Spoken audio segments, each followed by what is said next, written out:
Well, my daughter was born July 16th of 1974, one day after my birthday. And I was at Baptist Memorial, central downtown Memphis, and the labor and delivery went fine. Oddly enough, the first time I saw my daughter was on TV because the nurse came in the next morning and I had yet to see my child. And she said, "Have you not seen your daughter yet?" And I said, "No, ma'am. I was 18 years old." And she said, "Well, you just sit there and look at that monitor up above the bed." And I said, "Okay." About 5 minutes later, sure enough, she's down in the nursery when there was nurseries like that, and she held Cheyenne up and she smiled at me. So that was the first time I got to see Cheyenne, and she was on TV. The nurse brings her up to me, just absolutely non-eventful in terms of her APGAR score was a 10. She was perfect in every way. And we got to go home.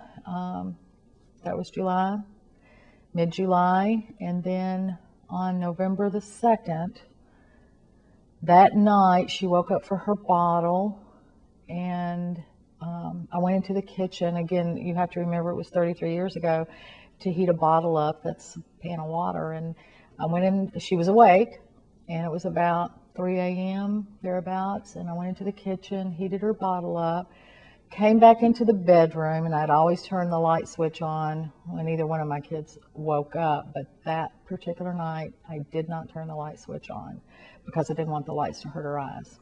And I walked over. She'd stopped crying. I walked over. She was asleep. But keep in mind, it's dark.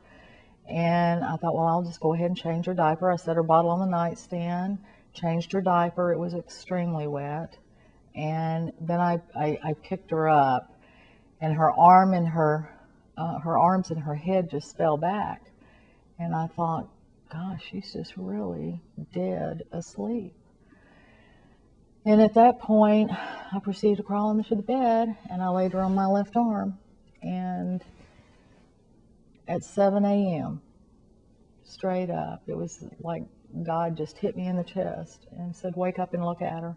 And I turned, I looked, her lips were purple. We didn't have a telephone. We were poor, pretty much poverty level, actually. And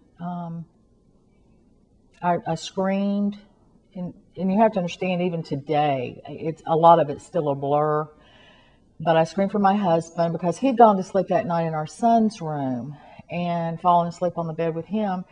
And I told him, "I think she's dead." And it's very hard to say that now. I mean, it was like I was screaming at the top of my lungs. We had no telephone. He attempted to perform CPR. I attempted.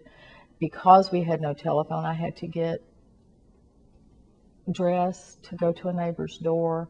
I was running around the apartment complex. I remember it was a Saturday. I was just banging on doors, wanting to use a phone. And I called my mother. And I said, "She's dead, she's dead." And my mother was like, "Which daughter is this?" And I said, "Suzette." And then from that point until firemen walk in my door, I can't tell you what. I don't know. I do remember lifting her legs up to change her diaper. You do very strange things. And that's when I saw the backs of her legs, the lividity, blood had settled in her legs. I know now she died when I walked into that kitchen to heat her bottle up. And I have always felt if I had just flipped that light switch on, she might be alive today.